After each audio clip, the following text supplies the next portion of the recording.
የተጻፉ መረጃዎች እንደሚያሳዩት ጠላ በንጉስ ዘርዓ ያዕቆብ ዘመን ይጠጣ ነበር።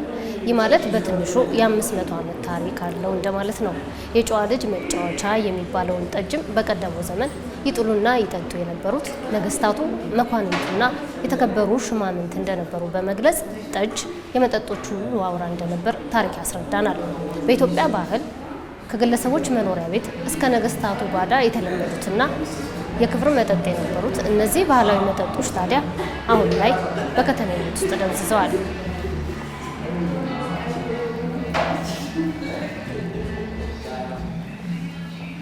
የተዘጋጀውን አይደለ ሰው የሚገዛው እንደ ድሮ አሻሮ ቆልቶ አስፈጭቶ ምናምን እንግዲህ ከስንት አንድ። ጠጁንም እንደምታዩ ደግሞ ያው በትእዛዝ ነው የሚወስዱት።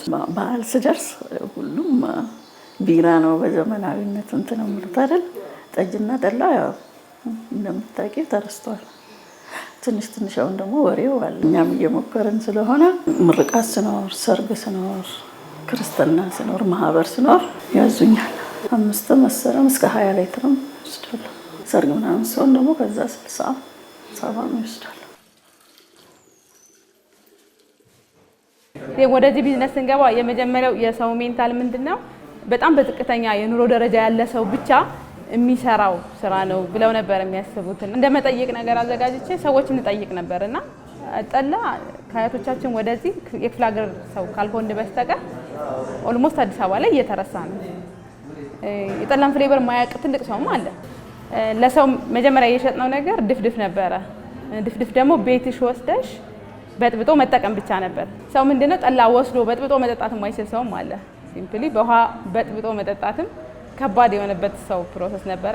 እሱንም እኛ እንደ ፕሮሲጀር አዘጋጅተን ምን ያክል ውሃ መጨመር እንዳለባቸው፣ እንዴት ሚክስ ማድረግ እንዳለባቸው፣ እንዴት ማጣለል እንዳለባቸው ሁሉ በተቻለ መጠን ትሬኒንግ እንሰጥ ነበር። ፓክ አድርገን በንጽህና ስለተዘጋጀ ምናምን ሁሉም ሰው አገር ውስጥ ብቻ አይደለም እንሸጠው። ውጭ አውሮፓና አሜሪካ ኦልሞስት ሁሉም ስቴቶች ጋር ልክ ያለው ማለት ይቻላል። ደቡብ አፍሪካም ብዙ ከስተመሮች አሉኝ። ኬንያ በቅርብ ቀን በዓል ላይ ሁሉም ሰው ነው የሚፈልገው። ኦልሞስት ግን ለተለያዩ ተስካር አመታት እንዲሁም እንደዚህ እንደምታየው ቤታችን ላይ ሰው መጥቶ ቢራ ሄዶ እንደሚጠጣና እንደሚዝናና ሁሉ መጥቶ ሰው እየተጫወተ ቁጭ ብሎ ጠላ እየጠጣ ይዝናናል። በግሩፕ ይመጡና እስኪ ጠላ አለ ተብለን የእውነት ነው ወይ ብለው ቀምሰው ምናምን ሳያምኑ ይቀሩና ከዛ በኋላ ግን ከስተመሮች ሆነው የሚቀሩበት አጋጣሚ አለ። ጠጅ ትልቅ ቦታ አለው። ከቤተ መንግስት ጀምሮ የታወቀ ነው። ከጠጅ ቀጥሎ ደግሞ በሀገራችን የሚታወቀው ጠላ ነው።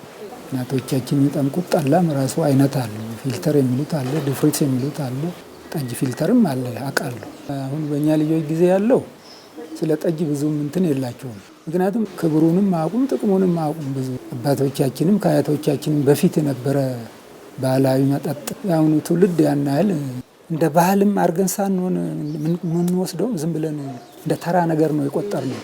ነገሩ ትልቅ ነው። ትልቅ ቦታ ያለው ትልቅ ክብር ያለው ነገር ነው። ያንን ቦታና ክብሩን አልጠበቅንለትም። ትውፊታቸውን ጠብቀው እዚህ ዘመን ላይ የደረሱት እነዚህ ባህላዊ መጠጦች አሁን ባለው ትውልድ ተዘንግተዋል።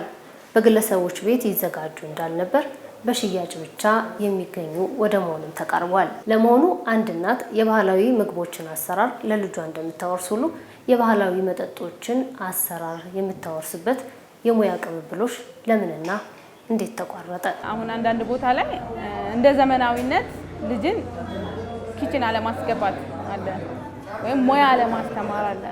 ይሄ ዘመናዊነት አይደለም። እህቴንም አይቻለሁ። እናቴ ደግሞ በጣም ባለሙያ ነበረች። በህፃነቴ ጀምሬ ጠላ እያየሁ ነው ያደግኩት። ሙያውን ከቤቴ ነው ያመጣሁት። ከቤቴ ባላቀው ባይዘው በጣም አስቸጋሪ ነው። የጠላ ስራ ቀላል ስራ አይደለም።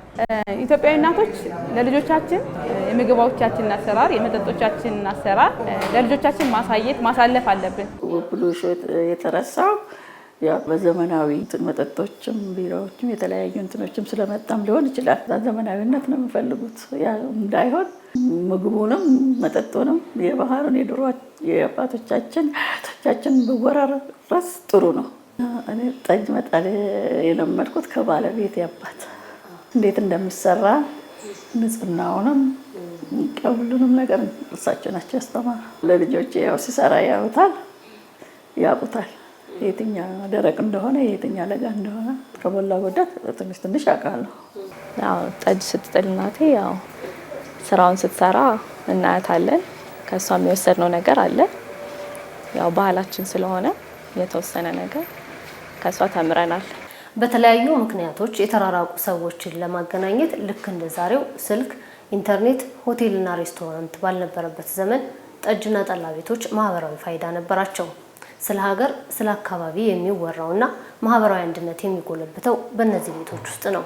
ይህ ውለታቸው በዘመናዊነት ተደፍጥጦ ጠጅና ጠላ ዛሬ ላይ ያልዘመኑ ሰዎች መጠጦች መስለው እየቀረቡ ነው።